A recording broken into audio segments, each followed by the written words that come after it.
Hello and welcome back to Get Fit Guy. This is Kevin Don for the 111th time.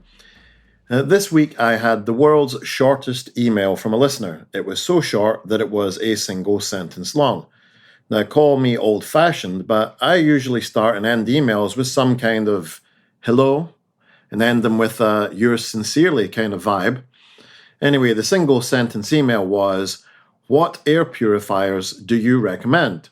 Well, I can't say I recommend any because that would be a task that, in order to be fair, would require me to first of all devise some kind of scoring system which would allow me to analyze the benefits for and against of air purifiers to compare them.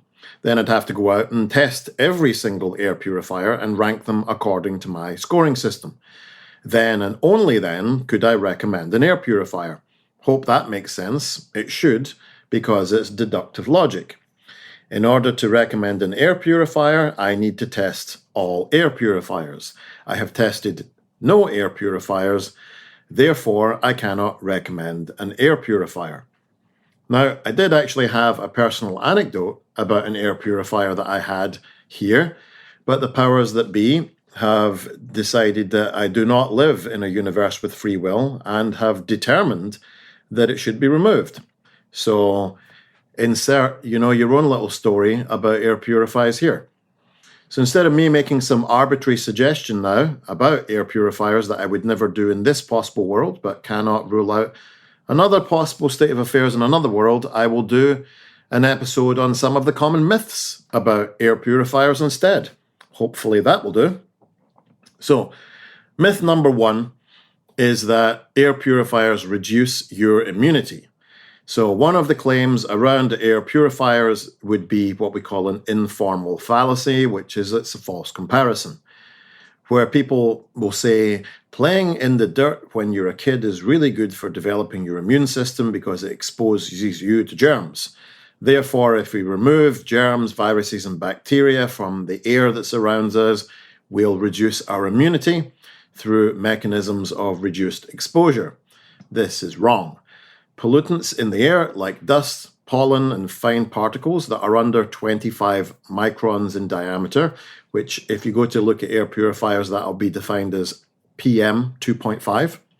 These penetrate your lungs and can cause irreversible damage, which leads directly to things like asthma, COPD, lung cancers, and other issues.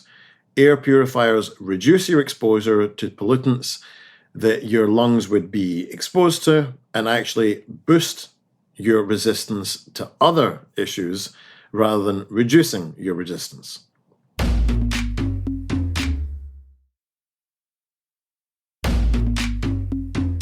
The next one is the myth that the pollution outdoors is much worse than the pollution indoors.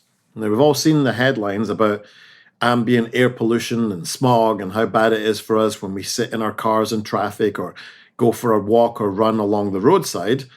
But according to the US Environmental Protection Agency, indoor pollutants are between 2 and 5 times higher than the concentrations of the same pollutants outdoors.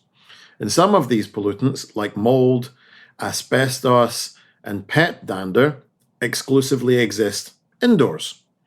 When we consider that most Americans spend 90% of their lives indoors, either in schools, colleges, offices, or homes, then it's really easy to see that this is a big problem.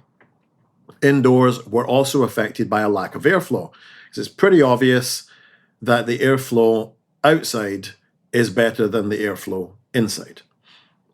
Third myth is, well, I don't need an air purifier because I've got an air conditioner.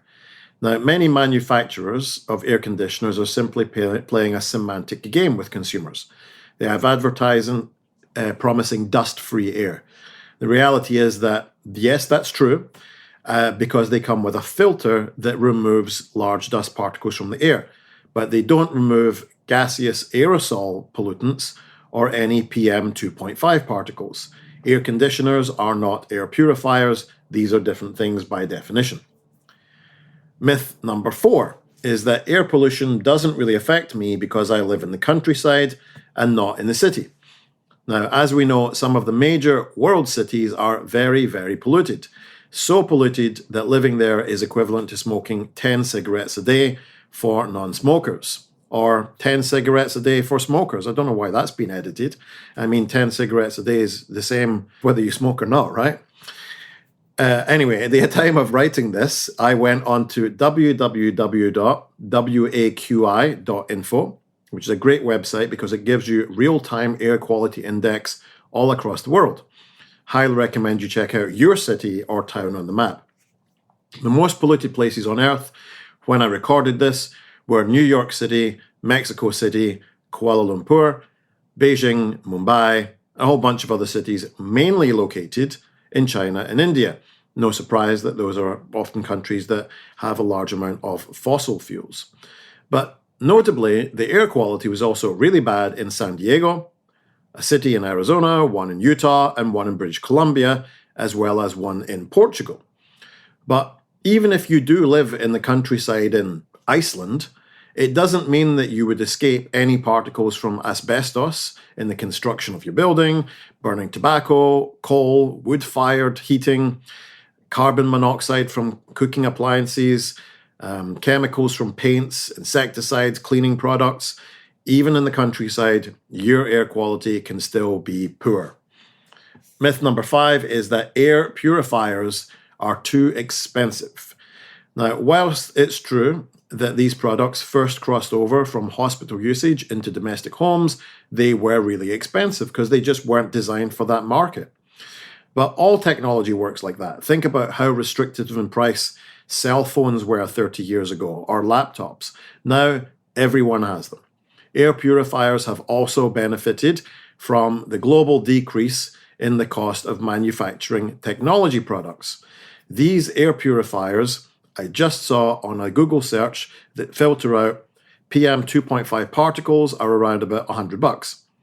Some of them are out there with HEPA filters, which stands for High Efficiency Particulate Arrestor, and that filters out particles smaller than 2.5 microns, in fact, all the way down to 0.1 microns for $200. Some of them also have activated carbon filters, which is really important because HEPA filters only deal with particles, not with gases. Gases spelt with 2 S's, according to my editors, who have forgotten that I'm British. I would also recommend that you pay attention to room size. If you're looking at an air purifier, of course, we all want to save money, but the idea that an inappropriate purifier is better than no purifier is completely illogical. Aside from that, also look at the air change rate. You get some purifiers that will clean the air in a 40 square meter room 5 times in an hour, but others that do the same room 12 times an hour. So while I don't think the latter is necessary, you should definitely aim for at least 5 air changes an hour for a room your size. If you've got any questions for me, would like to discuss free will or determinism or British spelling, just send me an email at getfitguy@quickanddirtytips.com. Get Fit Guy is a Quick and Dirty Tips podcast. Thanks to the team at Quick and Dirty Tips, Morgan Christensen, Holly Hutchins, Director of Editing, Brandon Getchus, Davina Tomlin, and me, Kevin Dunn. If you have a question, you can voicemail me also at 510-353-3104 or send me an email at getfitguy@quickanddirtytips.com. For more information about the show, visit quickanddirtytips.com or check out the show notes in your podcast app.